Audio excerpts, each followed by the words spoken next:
So I'm here to talk about VPAID. In the first panel, you heard a little bit about the challenges of VPAID. I'm here to give some, I would say, more technical overview of what is VPAID, how it works, the challenges, and how to try to deal with those challenges, types of VPAID, etc. If I don't have a lot of time, if anybody has questions, I'll be outside near our stand, near Aniview stand, if you have any questions. So every VPAID starts with VAST. I'm sure everybody knows VAST. VAST is basically the template for a video ad. It describes all the events, the tracking events, the media that should be played, clicks to URL. There are many different things that can be added and extended into VAST, but those are the very basic information. You would call an ad server, it will return a VAST with the information needed in order to play an ad. Below here you can see a short, just a small example of a response, the media file, which is an MP4 to play. VPAID is actually the interface that is defining the interface between the player and the VPAID ad itself that is used by the player in order to play a VPAID ad. So if there is a VAST with an MP4, it's a very simple, just play the MP4. But if the VAST returns a VPAID media, VPAID is actually a script or JavaScript or a Flash, and there needs to be some kind of definition that is used by the player in order to run this script. So that's the definition of VPAID. Here's a small example of a VPAID media. Thanks. A small example of a VPAID media, and as you can see, it's different than MP4.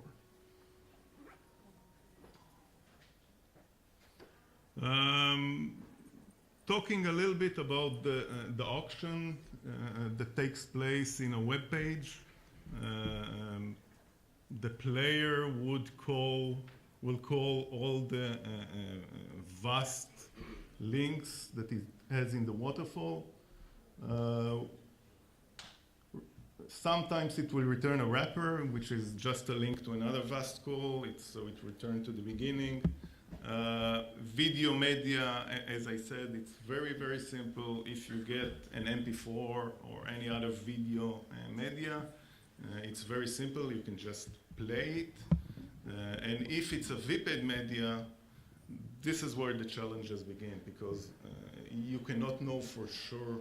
If you get a bid of VPAID, you don't know for sure that you will get an actual impression at the end. And this is where the types of VPAIDs and the challenges begin. VAST is great. I mean, there was a time that in mobile it was mostly VAST. You could do VAST trading. It was very, very simple, very, very fast. You hardly had any discrepancies between the systems, and the player on the website had full control of the ad experience.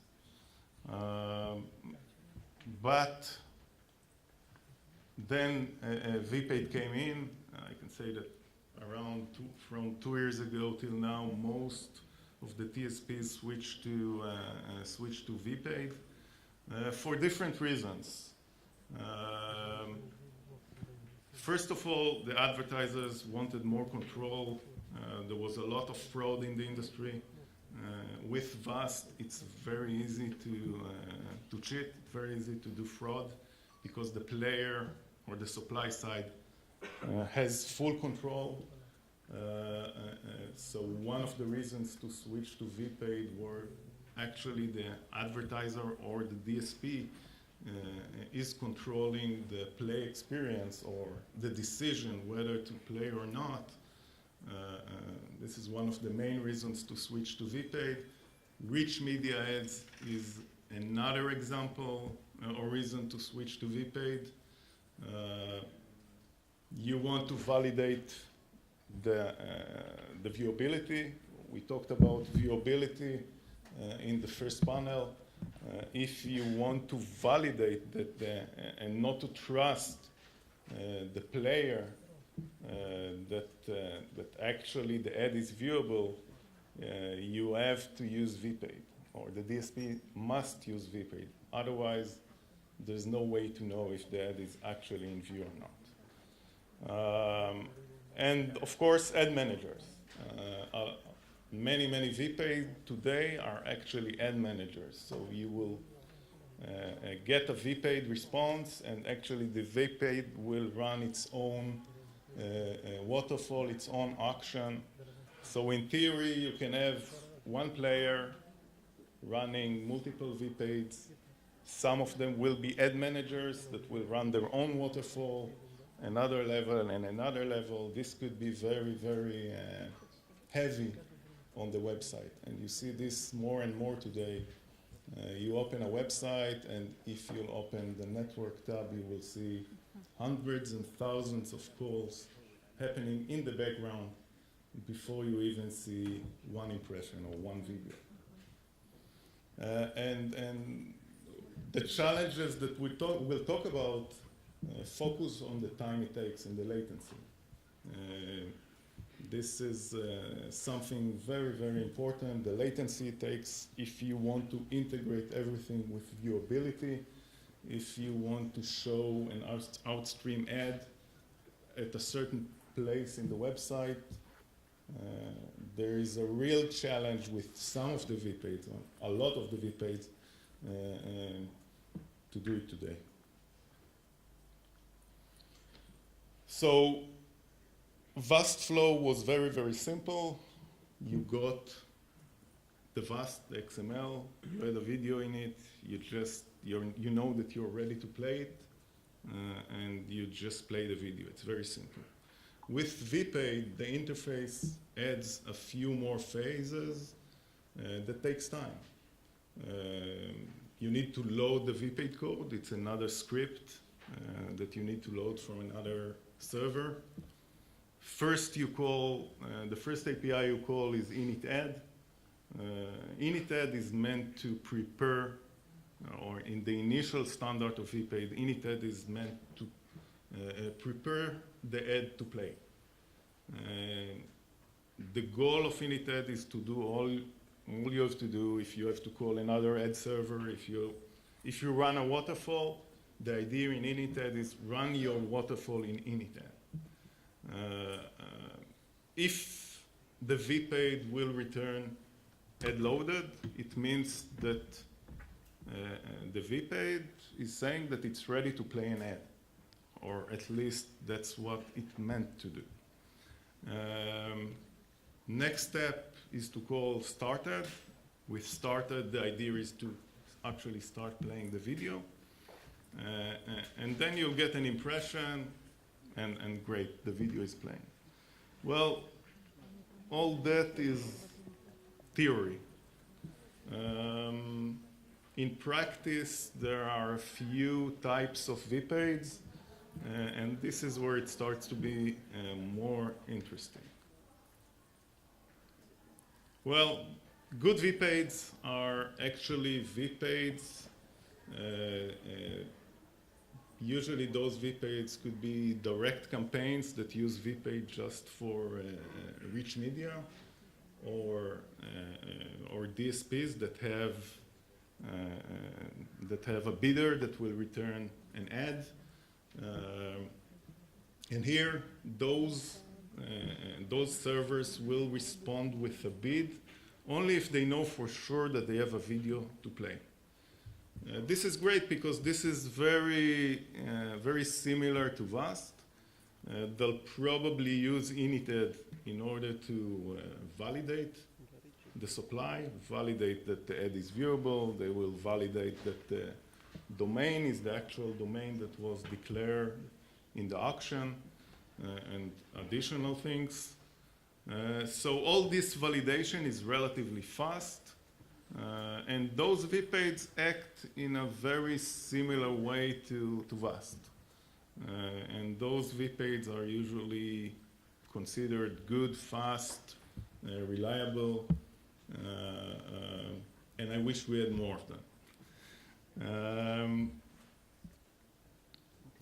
The bad VPAID, well, you know, good, bad, and ugly, it's a nice teaser, but bad VPAIDs are actually not so bad. They're good. They're not as good as the first example, but they're okay. Those VPAIDs, when you call init, they will actually do the work. They will search for video. If they run a waterfall, they'll do the action. They'll get the video ready to play. If they want to show some rich media, they'll prepare everything. And when they will respond with ad loaded, you'll know that this VPAID is actually ready to play an ad.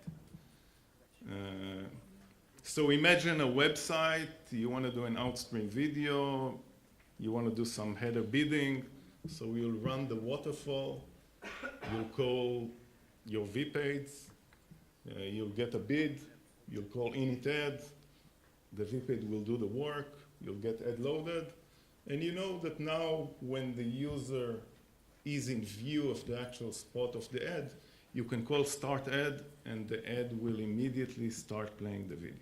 Perfect, no problem. The player can do the work, the player can wait for ad loaded.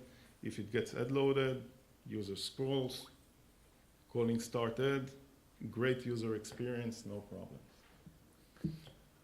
So those type of VPAID are a little bit slower because they run a waterfall on the client side, but the player can actually manage that because the VPAID actually follows the rules of the VPAID interface. Well, we'll switch to the ugly because this is where the problems or the big problems begin, because those guys actually don't care, and I think those guys were mentioned also in the first panel. They'll bid almost 100% of the time, so you'll have a huge bid rate of close to 100%. The player will call init ad, they will not do anything, they'll just say ad loaded. So they're actually cheating because they didn't really look for an ad in init ad. They just want to get first in the waterfall. They want to get the first opportunity in the waterfall. And something about init ad and start ad, players can run multiple init ad in parallel because there is a low risk. The only problem is the load on the web page itself, because if you call 1, 2, 3, 4, 5 ad managers, you can find yourself with thousands of calls in a few seconds. So the page, depending on the device, will hardly move. And you probably experienced that in many websites. But technically, it can be done. You can call init ad, you'll load 5 VPAIDs, 3 VPAIDs, you'll call init ad, and you're doing an auction. You want to get the response as fast as possible. And init ad can take 10, 20 seconds easily, even more. So if you'll do it one after the other, and the user is staying 2 or 3 minutes in the page, and that's an extreme case. It's very hard to go through the entire waterfall like that. So you can do init ad in parallel to multiple VPAIDs, but I would say avoid using a player that is calling start ad in parallel, because then with started, when you call start add, you can actually get 2 impressions in parallel. And you don't want to be there. So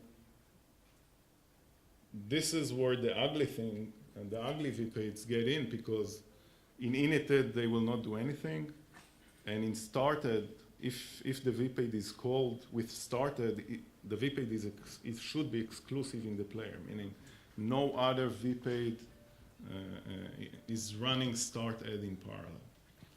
And only then those VPAIDs start to search. So imagine yourself in a web page, imagine the user experience. The VPAID responded with add loaded. The user scrolls to the point where the ad should be shown. The player is opening, and then you call start ad. And wait. Wait for an ad. So you will see, this is the, those are the places where you see black ads, or black window, or this scrolling circle looking for an ad. This is because those VPAIDs actually cheat. They don't do the work in initted, and as a result, on started, they're not actually playing V. Well, the player might want to manage this differently. The player would open only when there is an impression, only when VPAID is sending the add impression event. But then you would call started when the user is in view, and then wait. The user already scrolled down, and then you get the impression. So you get the impression when actually the user is not viewing the page. So those ugly VPAIDs are causing a big issue in the industry, and I think one of the main issues that, or those VPAIDs are the main issue that VPAID is causing a lot of problems to all kinds of ad units, whether it's interstitial or outstream or instream or any other unit that actually gets a real interaction with the user. And another issue is that those VPAIDs are exclusive, and they're actually reducing the fill rate of your waterfalls, because you can call started only to one ad. And those are the ad sources that bid first. They respond ad loaded first. And most likely, if you're not optimizing, you'll call them with started first. And then you'll wait, instead of giving the opportunity to another VPAID with a higher fill rate that is doing the work in started.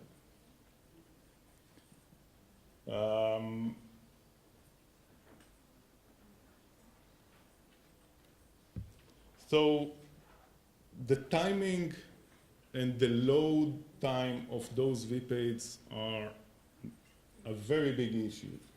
Init, add, and started can take significant time, and your player must be able to control the timeouts, control the priority of those VPAIDs properly. Otherwise, you are going to lose impressions. You are going to suffer from bad user experience if you don't know how to properly manage and identify the way those VPAIDs work.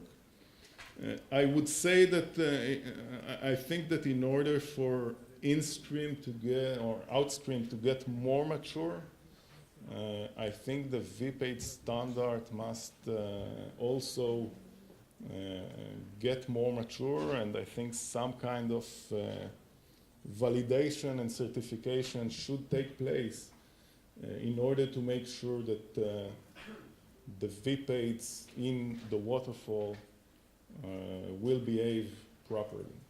Otherwise, it will be very hard to get to a stable environment for ArtStream. Some recommendations, you have to limit the number of VPAIDs in your waterfall. You cannot run 30, 40, 50 VPAIDs in parallel as we had with VAST. You have to control the timeouts, and you have to have a platform that constantly doing A/B testing on the ad sources in order to optimize the few VPAIDs that you are running in your waterfall.